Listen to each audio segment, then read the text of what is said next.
I'm Carl from Belfair. I teach golf here, and I have a little idea here on how to hit the pitch and the chip shot. Okay, that might help you here at Belfair or any place you play. Okay, I call a chip when you hit it with a 5, 6, 7, 8, and 9 iron, and I call a pitch when you hit it with a pitching wedge, gap, or sand wedge, or L wedge. Okay, now to hit these shots, number one, there's your flag right there. To hit these shots, you have to visualize the shot carrying about a third of the way on the green and rolling the other 2/3. When you visualize that shot, you pick a club that will satisfy that requirement. That's how you know what club to use. You don't start with the club, you start with a visualization of the shot you want to hit. After you've done that, you've now got the club you want to hit, and the next thing you do is to visualize maybe how far your left hand may go back. If it starts at 6 and your waist is 9, it may go back to 7 o'clock, 8 o'clock, or 9 o'clock. You visualize how far your hand goes back, and you may make a practice swing or two and visualize and make a swing that satisfies what you just visualized. Okay, now having done that, you then get up to the shot and hit it. Now let's talk about the mechanics of hitting it. If I'm going at that flag right there, I don't want to face the ball and I don't want to face the target, but I want to half face the target and the ball. I want to half face it. That gets my body out of the way so I don't have to shift it or turn it too much to get out of the way. I'm already halfway out of the way.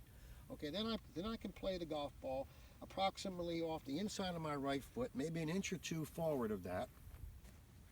And I have the club aiming at the target. Okay, that puts the lowest part of my swing, which is my sternum, in front of the ball. That eliminates me having to put my weight on my left foot because I'm half facing the target, and I got the ball off the inside of my right foot, and my sternum's in front of it. So now I'm going to be able to hit the ball on the downswing, and hit the ball first, and then the grass. Okay, the way I make my swing is, I will just nudge this left shoulder a little bit to get the left arm and hand swinging the club away. And before the club comes back, I hold the club very lightly, so before the club comes back, I may let my left wrist break a little bit before I bring the club back. That puts the left side in a position to pull the club rather than throwing it and pushing it with the right side. So basically, I half face the target, my feet are close together, on a shot like this, not real far apart, they're fairly close together. Half face the target, put the ball on the inside of the right foot, hold the club gently, start it away with the left side, let the left wrist break a little bit. This would be not breaking.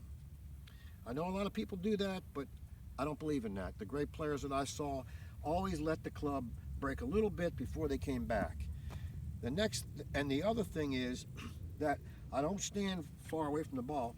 I stand close to the ball, so I have more control of the direction, and I don't have my midsection stuck way back like this.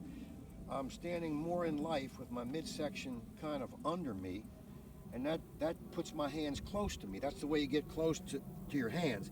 Then your body just runs back and forth in front of your body this way, whereas if you bent over, if you stuck your hips way back, now all of a sudden you can go all over the place. But if I just keep my hips kind of under me here, that puts my body close to my hands, and then when I take the club back, my body is a guide for where I'm bringing the club through, whereas if I was like this, my hands could go anywhere.